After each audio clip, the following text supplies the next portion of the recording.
Itu diasaskan atau ditopang oleh 3 perkara ya.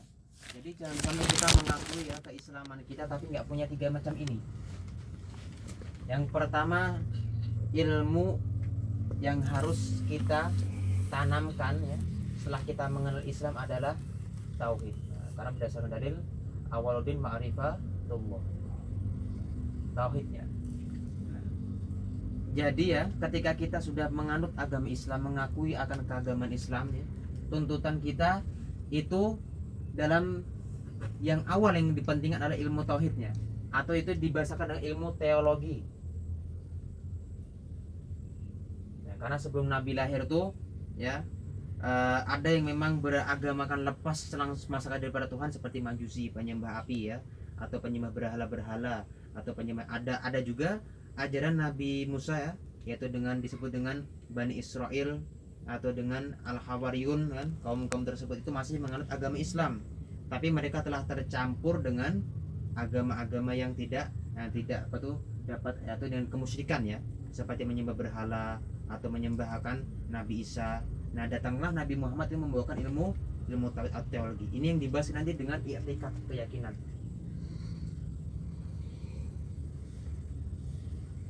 Keyakinan bagaimana orang Islam tuh bersifat sedemikian sifat yang harus yang bisa diterima. Nah, jadi kunci utama dalam Islam adalah tauhidnya. Kenapa? Kalau kita mau belajar fikih ya, kita harus tergugah dulu belajar ilmu tauhidnya. Kenapa? Jangankan sembayangnya percaya, sama Tuhan yang tidak percaya. Makanya yang paling pertama ditanamkan adalah ilmu tauhid, keyakinan kita akan Allah Subhanahu wa taala. Setelah kita memahami kan ilmu tauhid ya, lalu tugas yang kedua adalah tasyri'iyah ya. Ada ilmu syariat. Itu disebut dengan ilmu fikih. Fikih nanti nggak lepas daripada 2 macam. Nah, atau bisa disebut 3 macam juga. Yang dibahas dalam fikih nanti ada 3 macam tindakan atau disebut dengan fi'lun nanti ya. Jadi ada sifat fikih ya, itu yang menilai daripada tindakan yang dilihat ya, seperti sembahyang, berhaji ya, berpuasa ataupun yang lainnya, itu ada bersifat daripada tindakan. Itu semua ada aturan dalam agama ya, ada aturannya, tidak boleh sembarangan. Kalau sembarangan sia-sia Tuhan mengutus akan nabi. Nah, yang kedua dalam bentuk perkataan, tentang bagaimana perkataan kita dalam fikih seperti apa? Akad jual beli, akad nikah menikahkan, akad sewa menyewakan, itu juga dibahas dalam fikih ya. Imam Ghazali dalam kitab Ihya mengisahkan semua tindakan manusia itu atau hal manusia itu nggak lepas daripada 3 macam. Ada perkataan, tindakan, dan keyakinan.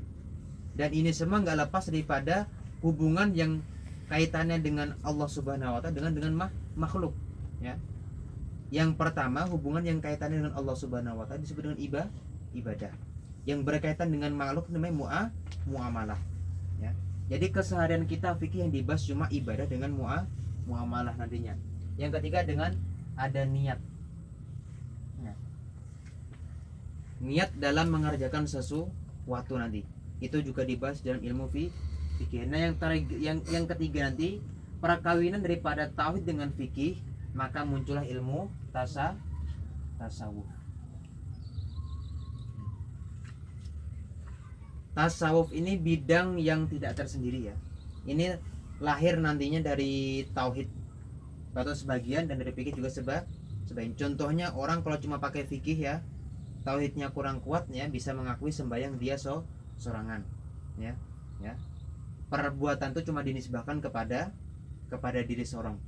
Nah, tapi kalau inya belajar fikih beserta tauhid, inya mengakui iyyaka na'budu wa iyyaka nasta'in, hanya kepada Allah kami menyembah dan minta tolong. Kita dapat melakukan ketaatan karena Allah Ta'ala membantu kita. Nanti fungsinya dilahir menjadi ilmu tasawuf. Nah, jadi yang kita bahas kali ini adalah ilmu fikih. Kenapa ilmu fikih yang diutamakan? Karena menurut saya sendiri ya, ada sebuah perkataan ulama yang namanya man tafaqaha bila tasawwafa faqad tafassaqa. Siapa yang berpemahaman fikih tapi ya tidak berpemahaman ilmu tasawuf, ini bersifat fasik. fasik ya. Tapi fasiknya masih dikategorikan masih ada iman di dalam hatinya.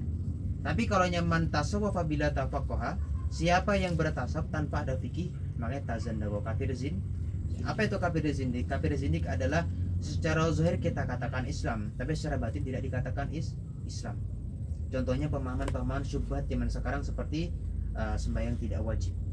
Itu adalah kafir zindik. Mereka tetap andai kata bergaul masih kita boleh masuk masjid ya. Andai kata meninggal kita kuburkan, kita kafan, tapi dalam hatinya itu zindik. Hanya Allah Subhanahu wa taala yang tahu apakah dia dikatakan Islam ataupun tidak. Makanya sebelum kita mempelajari ilmu tasawuf batin, alangkah bagusnya kalau kita membaguskan wadahnya ya.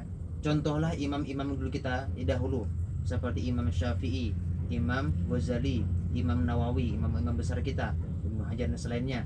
Beliau itu sebelum mencapai akan makom ma'rifat atau al-arif billah atau al-waliyullah, beliau mengutamakan ilmu fikih. Jangan disangka Imam Ghazali itu terkenal dengan tasawufnya, tapi beliau tidak ahli fikih. Bahkan ya, fikih kita ini adalah tanda jasa daripada Imam Ghazali ya.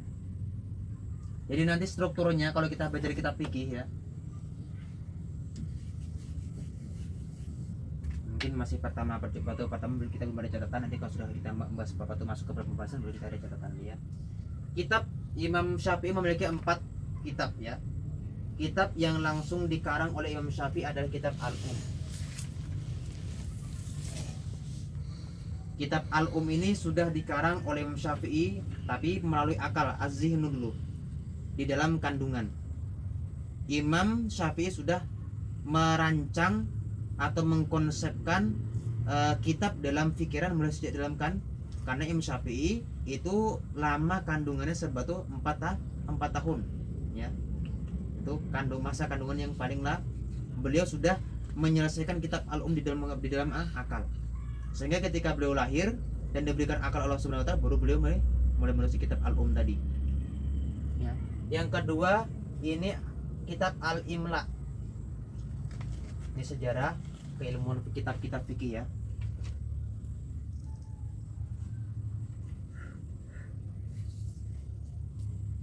Kitab Al-Imla. Kitab Al-Imla ini adalah kitab yang hasil daripada, ada yang mengatakan itu tulisan Imam Syafi'i sendiri, ada yang mengatakan itu tulisan menurut Imam Syafi'i, yaitu siapa tuh Imam Buaiti dan Imam Muzani mencatat akan perkataan atau fitwa Imam Syafi'i atau penghukuman Imam Syafi'i lalu dikumpulkan menjadi sebuah kitab. Jadi ada suatu kejadian didengar, dicatat, lalu dibukukan. Itu terjadi kitab Al-Imla. Di satu sisi lain, Imam Buaiti dengan Imam Muzani itu mendokumentasikan atau membukukan mazhab ilmu Syafi'i itu menjadi kitab. Ada Mukhtasar Buaiti, ada Mukhtasar Muzani. Nah, ini inisiatif dari para si murid ya. Jadi dapat ilmu yang baru dari guru, baru ilmu tadi dikumpulkan, ditulis tangan. Lahirlah kitab Mukhtasar Buaiti, ini pengarang Imam Buaiti langsung. Murid tangan kanan Imam Syafi'i, sama Imam Muzani juga murid tangan kanan Imam Syafi'i. Yang beliau ada kata kemana-mana selalu menyertai Imam Syafi'i. Jadi hasillah yang batu sampai sekarang yang didapat daripada kitab langsung daripada qaul Imam Syafi'i. Perkataan Imam Syafi'i adalah 4: Al-Um, Al-Imla, Mukhtasar Buaiti dengan Mukhtasar Muzani. Tuh, kitab awal-awal mazhab Syafi'i yang muncul tuh bersih pemahaman Imam Syafi'i tanpa ada campur tangan pemahaman. Walaupun pengarang Buaiti dan Muzani, tetap beliau tidak ada campur tangan karena adab seorang murid tidak boleh menyalahi perkataan gurunya. Ya. Lalu kitab ini karena kebanyakan datang Imam Al-Juwaini ya. Imam Juwaini ini kurun yang sekitar 300 ya sebelum Ghazali. Itu atau disebut dengan Imam Al-Haramain ya. Kalau dikaji, kalau di kuliah itu ada kena tuh ya, Imam Al-Haramain. Kalau pengajian fikih atau usul fikih itu Imam Juwaini ya.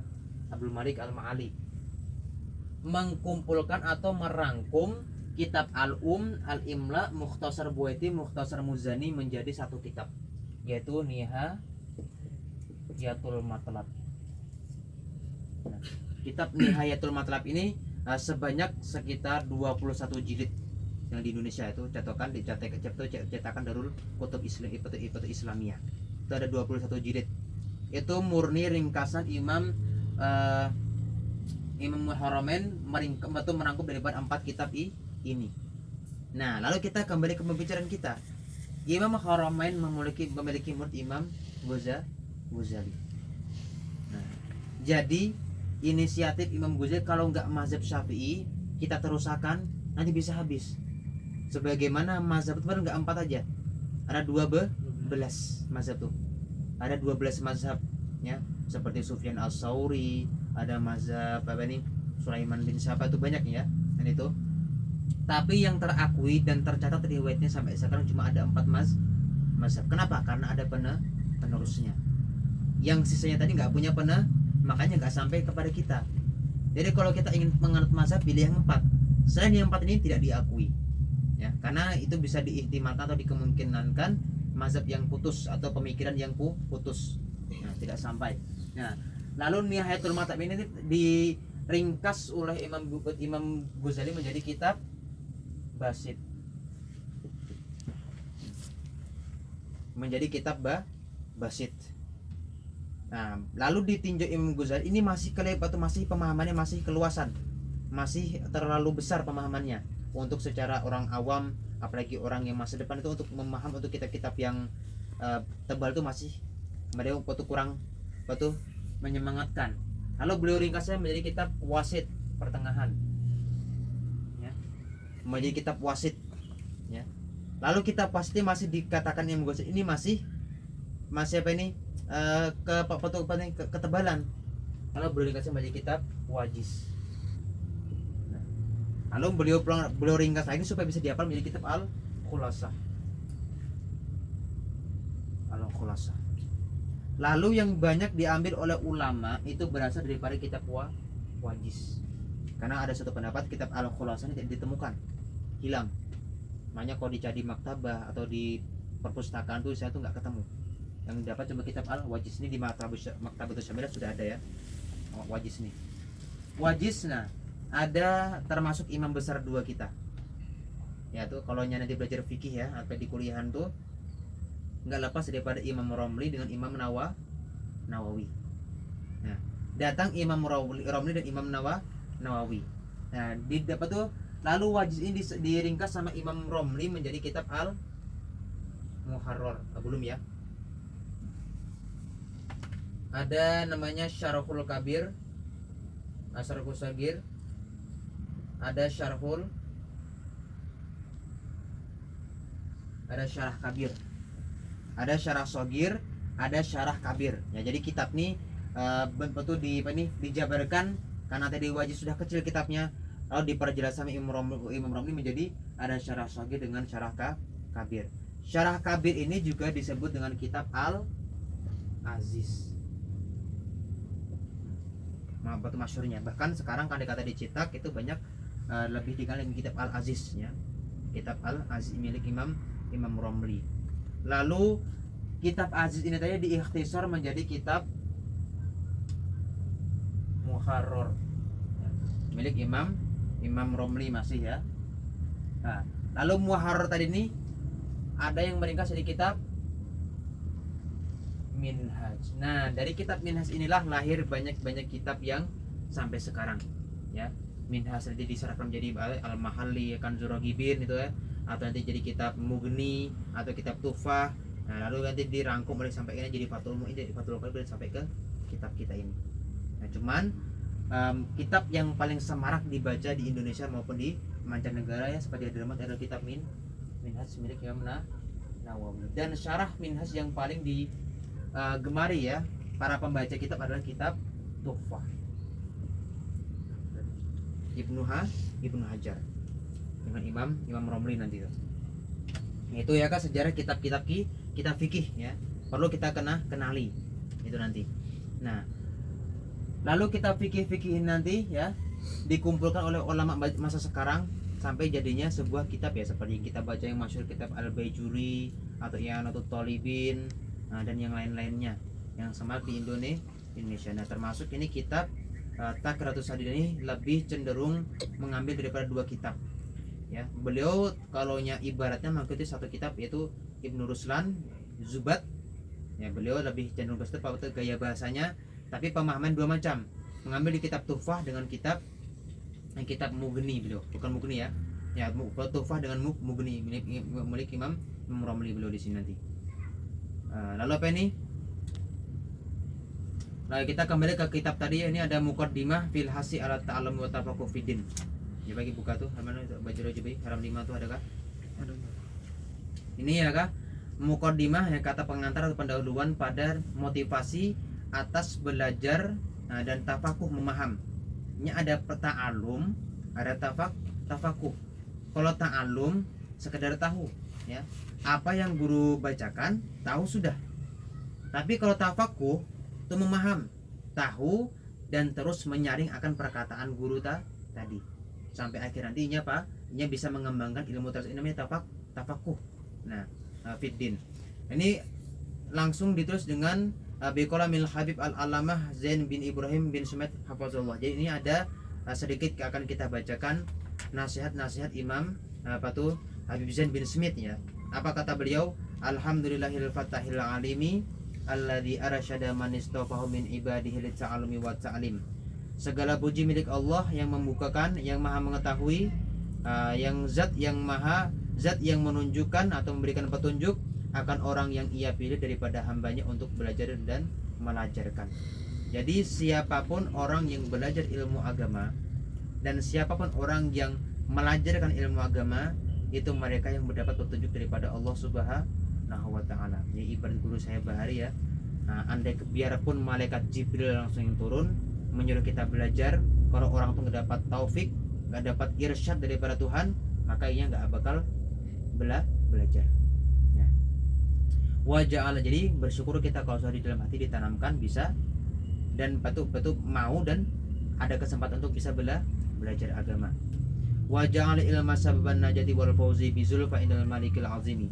Dan Allah Ta'ala menjadikan akan ilmu itu sebagai sebab keberuntungan dengan mendekatkan diri di sisi Al-Malikil Azim ya, Raja yang Maha Agung, Allah Subhanahu wa Ta'ala. Sudah kita bahas tadi bahwa ilmu tadi adalah sarana yang penting bagi seorang yang melakukan ibadah maupun muamalah. Jadi jangan sampai ibadah sembarangan. Wassalatu wassalamu ala aman arsalallahu hadiyan ila siratil mustaqim. Dan selawat serta salam kita curahkan semoga terus tercurah atas orang yang Allah Ta'ala utus memberikan hidayah ke jalan yang lurus, maksudnya akidah yang benar, yaitu Nabi Muhammad wa ala alihi wa sahbihi al-faizin min sahabati wa tabi'in bil khuldi fi daril baqi wan naim wa man khalafa wa tabaha wa wasarabniya ala ukhrahu syara muhanan bil hizzi fi adabil jam. Dan orang yang mengutamakan akan menyalahi agama dan mengutamakan hawa nafsunya, itu akan mendapatkan kehinaan di akhirat kelak. Jadi kita sadar, kita lihat-lihat diri kita, apakah kita lebih cenderung ke agama atau ke dunia. Maka madmuman madquran ma'al itba'isyaitinir rajim wala yahdharil ladzina yukhalifuna an amrihi an tusibahum fitnatun aw yusibhum adzabun alim. Nah di sini ya, nasbul amma ba'du. Nah fa'lam, kata beliau, maka ketahui olehmu annallaha tabaraka wa ta'ala, Allah Subhanahu wa ta'ala innama khalaqal khalqa, hanya saja menciptakan makhluk liya'rifuhu wa ya'buduhu. Allah Ta'ala menciptakan makhluk fungsinya cuma satu, yaitu apa? Untuk beribadah kepada Allah Ta'ala. Makanya ada suatu hikmah ya yang tersemat di dalam kitab Iqazul Himam nanti itu, bukan hikmat hikamnya ya, itu nanti Allah Ta'ala ada memberikan model ilham dengan aulia Ta'ala itu berkata, apa isinya? Nah, dengan makna kita aja. Maksudnya Allah Ta'ala, wahai hambaku, engkau kuciptakan untukku. Maksudnya kita diciptakan Allah Ta'ala untuk kita mengenal dan beribadah kepada Allah Subhanahu wa Ta'ala. Lalu apa? Dan kuciptakan dunia untuk kalian. Jadi Allah Ta'ala menciptakan kita untuk Tuhan Allah Ta'ala sendiri, dan dunia Allah Ta'ala ciptakan untuk kita. Jadi kalau kita mengejar dunia, kalau kita menyembah itu salah padahal, ya, karena dunia sudah kita diciptakan untuk kita, ya. Jadi fokus beribadah, mengambil rezeki sepatutnya, jangan melupakan akan ibadah. Jadi fungsi Allah Ta'ala menciptakan makhluk untuk supaya kita tuh menyembah Allah Subhanahu. Bukan berarti Allah Ta'ala menginginkan untuk disembah. Mustahil Allah Ta'ala tuh membutuhkan atau mengambil keuntungan daripada ciptaannya, karena itu mempengaruhi akan kelemahan. Akidah kita, tauhid kita meyakini bahwasanya Allah Ta'ala tidak ada gharad, tidak ada tujuan untuk menciptakan apapun. Jadi maksud daripada apa ini, wallahu khalaqakum wa ma ta'malun, lain ya, apa itu, wa khalaqnal insa wal jinna illa liya'budun tuh, apa maksudnya? Nah, ini banyak pemahaman yang salah. Untuk kita Ahlussunnah wal Jamaah perlu diluruskan. Ada di dalam Al-Qur'an ya. Inna khalaqnya bukan Allah ya.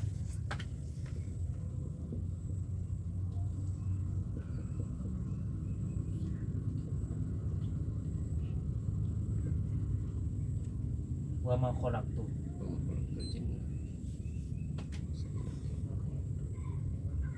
Wa ma khalaqtul jinna illa liya. Ini banyak yang salah kaprah ya, karena mereka tidak belajar tauhid. Dalam terjemah Al-Qur'an, yaitu kalau kalian buka Al-Qur'an nanti, apa artinya?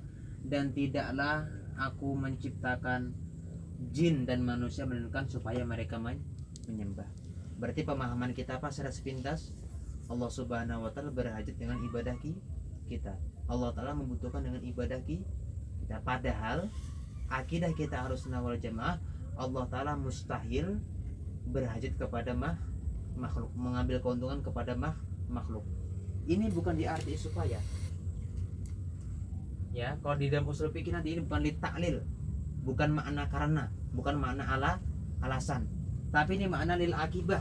Jadi wa ma khalaqtul jinna wal insa illa liya'budun itu ditafsirkan oleh pakar-pakar ulama Ahlussunnah wal Jamaah apa? Dan tidaklah aku ciptakan jin dan manusia melainkan berakibat atau nantinya mereka menyembah. Itu lamnya lil akibah, berkesudahannya. Seperti apa dia itu yang apa nih? Yang apa ini? Nabi Musa ketika dihanyutkan sungai lalu dipungut oleh Firaun tuh, ya. Itu kan pakai lam ini juga tuh ya. Itu bukan maknanya apa ini? Mustahil kalau andai kata Firaun mengambil Nabi Musa untuk supaya menjadi musuh, tapi akibatnya nanti menjadi musuh. Jadi pemahaman ayat ini adalah supaya apa? Bukan Allah Ta'ala apa nih? Membutuhkan kepada ibadah kita. Nah, tetapi apa? Supaya akibatnya kita beribadah. Akibat dengan alasan beda. Kalau akibat Allah nggak apa nih? Nggak mengambil untung dengan ibadah kita. Andai kata ya di hadis itu kan, nah di Arba'in Nawawi itu ada disebutkan, andai kata seluruh umat di dunia mulai dari Nabi Adam sampai hari kiamat menyembah Allah Ta'ala, tidak menambahkan apa ini kemudian Allah Ta'ala setetes air di lautan pun. Dan andai kata ya kan seluruh umat daripada manusia daripada Nabi Adam sampai hari kiamat, kalau tidak menyembah Allah Subhanahu wa Ta'ala, itu akan mengurangkan derajat Allah Subhanahu wa Ta'ala. Itu dalil yang mendukung pada ayat ini. Jadi Allah Ta'ala tidak bergantung dengan ibadah kita. Cuman disyaratkan Allah Ta'ala memiliki dua tempat, ada surga, ada neraka. Ya, kalau mau masuk ke surga itu apa? Harus melakukan perintah-perintah Allah Subhanahu wa Ta'ala dan menjauhi larangan. Tapi kalau masuk neraka itu pilihan kita sendiri. Makanya kita diberikan ikhtiar. Nah, lalu kita sudah sadar bahwa kita tuh di antara dua macam. Di antara ikhtiar dan mukhayyar. Ya. Di antara kita diberi ditakdirkan Allah Ta'ala, ada qada dan qadar, dan ada usaha kita. Ya, tadi. Jadi kita harus bisa memainkannya. Jadi kalau nisbah ke diri sendiri itu kita ikhtiar. Kalau nisbah kepada Allah Ta'ala namanya mukhayyar kita. Lalu kita kembali ke pelajaran bahwa Allah Ta'ala akibatnya menciptakan kita supaya kita menyembah Allah Subhanahu wa ta'ala. Wa ma khalaqtul jinna wal insa illa liya'budun. Itu dalilnya. Lalu kata beliau, wa miftahul ma'rifah wal ibadah wal ilmu. Kunci daripada kita mengenal Allah Ta'ala dan kita beribadah itu adalah ilmu. Ya. Tanpa ilmu pengenalan kita bisa salah, ya. Tanpa ilmu ibadah kita juga tidak dapat diterima. Wala yakunu alimu illa dan tidak ada ilmu itu melainkan dengan belajar. Ada satu puisi di kalangan bangsa Arab, belajarlah ilmu kalian, maka tidaklah seorang itu terlahir langsung alim. Adakah kita saksikan orang yang langsung berilmu? Tidak ada. Nah, karena itulah kita dibebankan dengan tugas belajar. Walaysa aku ilmin kaman huwa jahil. Dan tidak sama orang yang bersaudara atau orang yang memiliki ilmu seperti orang yang jahil, ya. Orang yang berilmu akan Allah Ta'ala angkat derajatnya, yang pasti derajat di akhirat. Walaupun di dunia enggak. Orang jahil akan dihinakan Allah Subhanahu wa ta'ala di dunia ataupun di akhir. Wa inna kabirul qaumi la ilma indah. Nah, pembesar suatu kaum atau anggap itu pimpinan lah. Ada orang tetuha, ya, tapi enggak punya ilmu, itu sagirun, itu hina di mata masyarakat, ya. Idza tafat alaihil mahabil, jikalau kita berada di kerumunan banyak orang. Jadi yang kita saksikan orang yang banyak terkenal itu orang yang ahli ilmu. Nah, zaman sekarang aja ya yang bodoh aja jadi viral. Nah, wa ma kana nasu qabla Islam illa juhan ya'bud asnam. Jadi manusia sebelum kita itu adalah menyembah akan berhala. Wa yaquluna harama wa yaqta'una arham. Mereka tuh memakan yang haram dan mereka adalah waktu memutuskan akan kekeluargaan. Wa yarataki minal fahisha wal idham. Mereka mengerjakan akan kejahatan-kejahatan yang besar. Fa ba'asallahu ilaihim ar-rusula al-mubasysyirin wa mundzirin bil bisyara'i. Maka Allah Ta'ala utuskan kepada mereka akan rasul-rasul memberikan kabar gembira dan memberikan peringatan bisyara'i. Jadi tanda kita cinta dengan Nabi Muhammad itu menuntut ilmu. Kenapa? Nah, tanpa ilmu ya sia-sia pengutus Nabi Muhammad, ya. Faballagu nasa wa arsyadu. Maka mereka rasul menyampaikan, ya, akan syarat kepada manusia dan memberikan petunjuk kepada mereka itu. Wa khalafahum ala zalika al ulamaul amirun. Dan setelah Nabi tidak ada yang tertinggal hanya khulafa. Siapa? Khalifah Rasul, mulai sahabat, tabi'in dan tabi'in sampai hingga sekarang. Mereka tuh peninggalan Nabi, ya.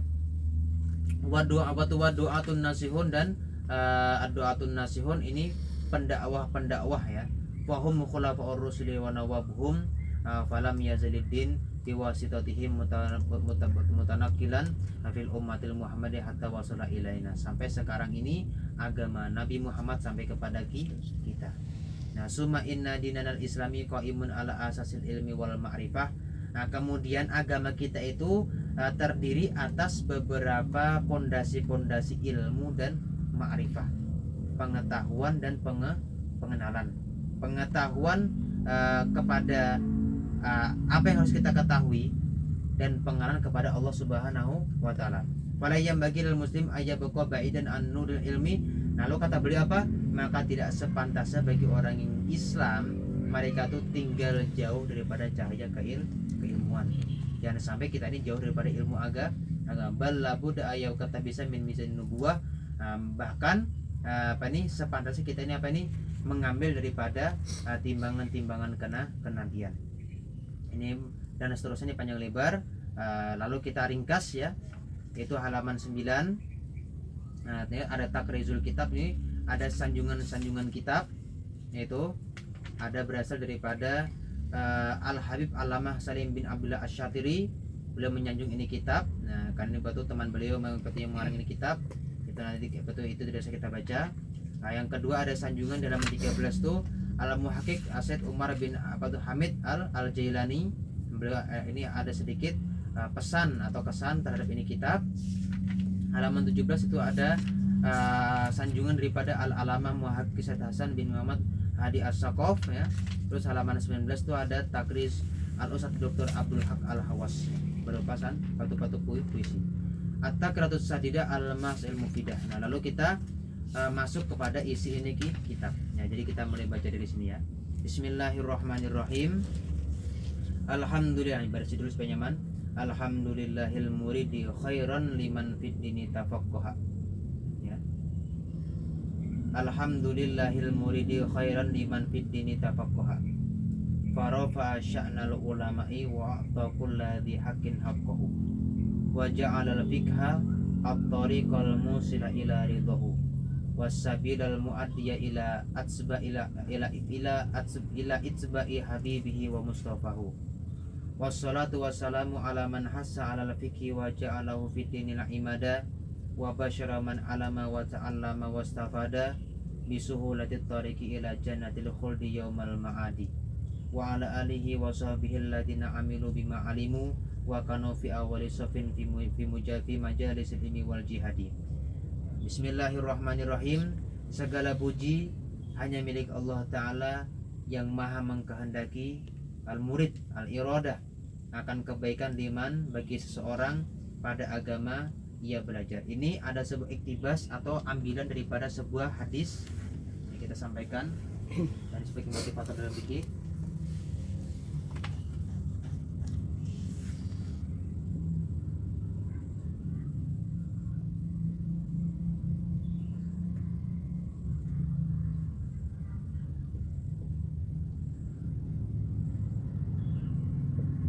Jadi ini dalil yang menjadi asas ilmu fikih. Ya. Banyak kalau kalian nanti ketemu kitab-kitab yang lainnya tuh dijauhkan kitab fikih adalah dalil mayuridillahu bihi khairan yufaqihu fid. Siapa yang Allah Ta'ala kehendaki kebaikan itu akan dipahamkan dalam agama. Yufaqih diambil menjadi kata-kata fikih. Jadi ya, kalau kita sadar dengan hadis ini ya, niat kita untuk menuntut ilmu itu semakin besar seharusnya. Nah, apa artinya? Siapa yang dikehendaki Allah dengannya orang tersebut akan kebaikan, ini saya Allah Ta'ala pahamkan dalam agama.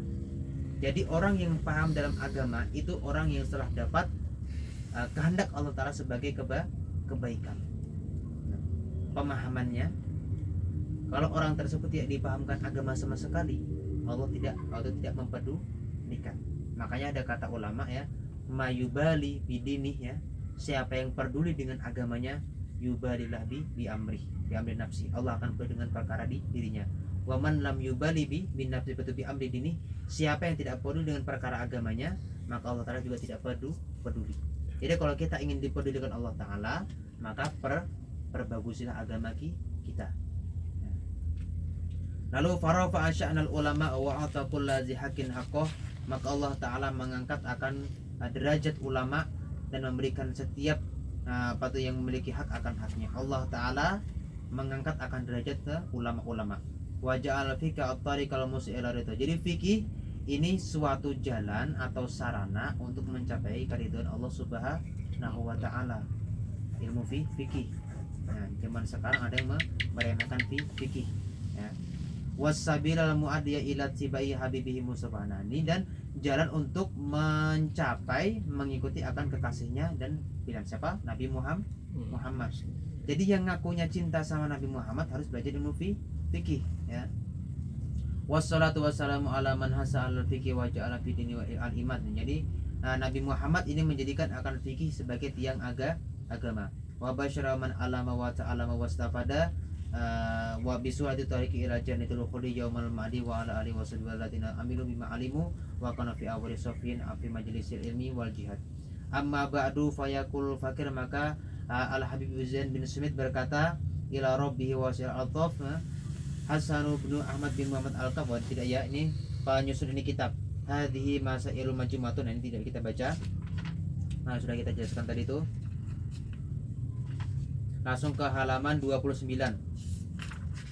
Langsung apa ini?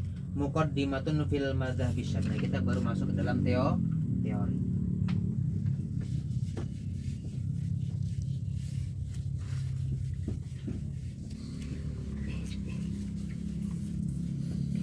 Nanti kita bahas mazhab. Sekarang sudah apa ini? Kita katakan bahwasanya mazhab tadi ada 4 macam yang sudah sampai sekarang yang diakui. Sekarang telinga kita sudah sering mendengarkan kata-kata mazhab. Sekarang kita tanyakan, mazhab itu apa? Nah, ini pertanyaan yang tidak kita sadari atau pemahaman yang kita tidak sah. Nah, saya bermazhab Syafi'i, saya bermazhab Maliki, saya bermazhab Abu Hanifah, saya bermazhab Imam Ahmad. Lalu mazhab itu artinya apa? Nah, seseorang yang cerdas selalu mengetahui apa yang ia bicarakan. Jadi sekarang kita gali apa itu arti mazhab. Ya. Al-mazhab, ya.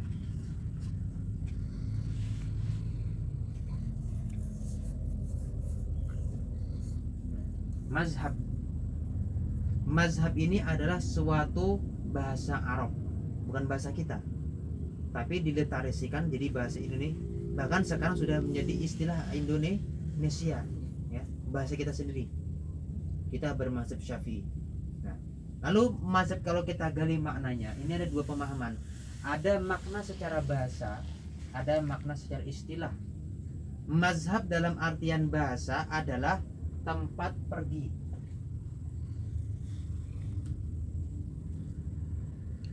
Kalau Jabi ini ada daripada wazan zahaba, ya. Zahaba ya zahabu, ya. Wazan fa'ala yaf'alu, ya.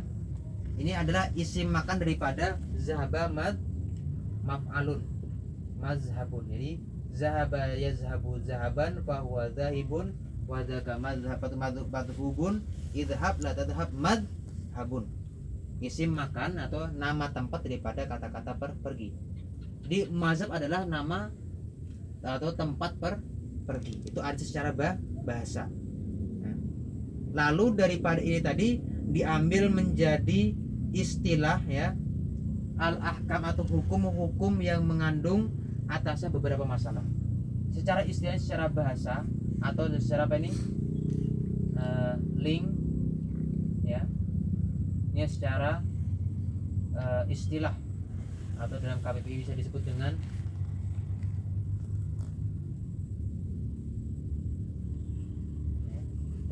terminologi, ya. Ini data dengan ini adalah masalah-masalah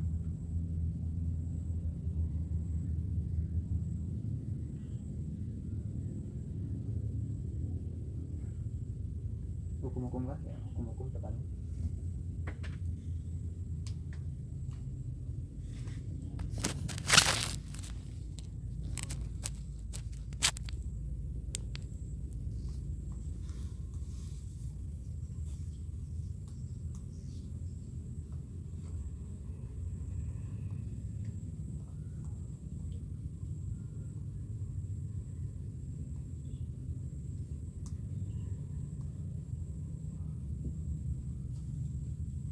Jadi arti mazhab dalam istilah, ya, yaitu adalah hukum-hukum yang mengandung di dalamnya beberapa masalah. Jadi ada suatu undang-undang, ya. Di dalam undang-undang tadi terdapat masalah. Ini namanya undang-undang, tidak adalah mazhab. Ini adalah kata-kata secara globalnya. Lalu dipakaikan. Nah, lalu apa, dari mana kok bisa mengambil istilah mazhab daripada tempat pergi? Ini ada kesamaannya. Karena bahwasanya mazhab itu tadi adalah tempat mazhab itu adalah kalaunya tempat pergi, kan ini kan sesuatu yang menyampaikan kepada tujuan. Kayak Samarinda kayak Makroman menuju ke Samarinda, mana mazhabnya? Jalan poros ini, ya. Ini namanya mazhab. Sama seperti mazhab dalam agama. Ini atau masalah-masalah tadi. Jadi andai kata hukum di Samarinda, ya, masalahnya apa? Itu jalan yang menuju ke Samarinda. Nah, itu ada kesamaannya di situ. Jadi diserupakan hukum-hukum yang mengandung dalam beberapa masalah dengan tempat pergi, di mana sama-sama menyampaikan kepada tujuan. Nah, tujuan masalah kepada hukum. Nah, tujuan tempat pergi untuk kepada sampai ke tujuan tadi, maksud Samarinda. Jadi, nah, lalu dipakaikan mazhab di dalam fikih yang berbeda. Nanti kan mazhab ada mazhab akidah, mazhab Abu Hasan Asy'ari kita nih kan, Ahlussunnah wal Jamaah dan Abu Mansur al-Maturidi. Nanti ada mazhab ilmu kalam, ada mazhab ilmu usul hadis, ada mazhab ahlul hadis, ada mazhab al-qurra atau ahli qiraat, ada mazhab nanti tajwid mujawidin, ada mazhab lugawiyin, nahwu sorof, balaghah dengan mantik dan yang lain-lainnya. Itu nanti. Tapi karena waktu kita bahas fikih, lalu kita bahas cuma mazhab dalam batu ilmu fikih. Mazhab dalam ilmu fikih adalah itu dipakaikan kepada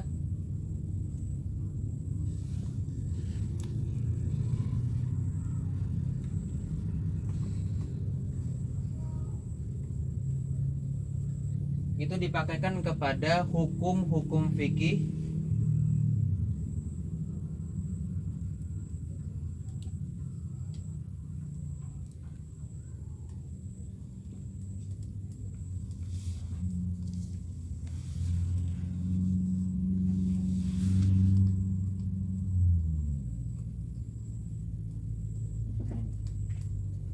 arti mazhab dalam fikih itu adalah hukum-hukum fikih yang diambil dari dalil-dalil secara rinci. Ya contohnya, sekarang kita tahu sembahyang itu wajib. Dalilnya apa? Hah? Misalnya as-sholatul as-sholah wajibatun. Apa dalilnya? Ya. Dalilnya itu adalah aqimus sholah. Ini namanya hukum. Ini namanya dalil. Ini namanya fikih. Lain usul fikih. Kalau usul fikih tadi ya hukum-hukum yang diambil daripada dalil yang secara tidak terperinci. Nah, bedanya usul fikih sama usul fikih nanti kayak gini. Kalau usul fikih as-sholah wajibatun. Sholat itu wajib. Dalilnya apa?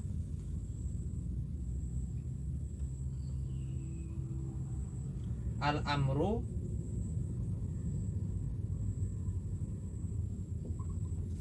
amar itu memberi faedah wajib. Nah, tidak secara langsung ya. Perintah itu memberi faedah akan hukum kewajiban ya. Itu kalaunya usul fikih. Dari mana? Diteliti daripada bangsa Arab. Ketika memakaikan fi'il amar dalam bangsa Arab nanti apa ini memberi faedah wajib. Jadi andai kata di kita apa ini tabelkan, nanti ada yang namanya usul fikih,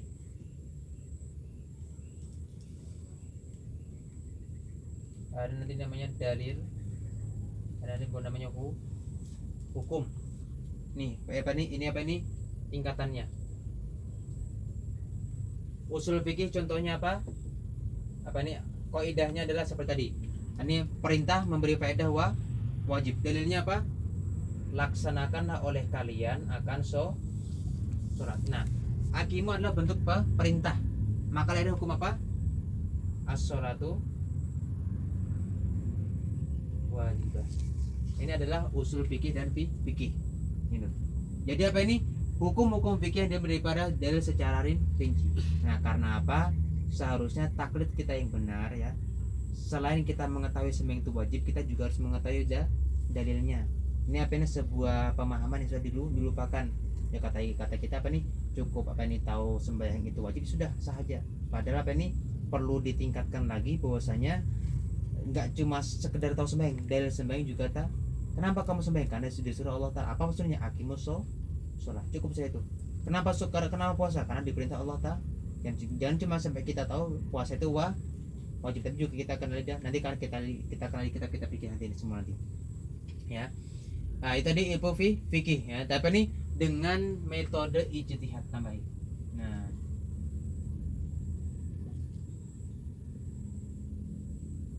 dengan metode itulah arti mazhab dalam ilmu fikih itu hukum-hukum fikih yang diambil daripada dalil-dalil secara dengan metode ijtihad. Nah, lalu apa ini disandarkan mazhab tadi kepada siapa? Misalnya pencetus hukum tersebut adalah Syafi'i, maka mazhab Imam Syafi'i. Andai kata Imam Maliki, maka mazhab Imam Maliki. Dan inilah arti daripada mazhab. Jadi selama ini kalau kita patut mengerti apa itu mazhab, mazhab adalah jalan pemikiran suatu imam mujtahid. Itu kesimpulannya. Jalan pemikiran suatu imam mujtahid. Kalau kita di Indonesianya mayoritas memakai hukum Imam Syafi'iyah. Dan makanya banyak kita telah kitab-kitab Imam Syafi'i di dalam Indonesia ini. Nah, Nah, ini nanti ada muqaddimah fil madhhabi Syafi'i, ini ada muqaddimah mazhab Imam Syafi'i. Ya, karena sudah sore 5:30,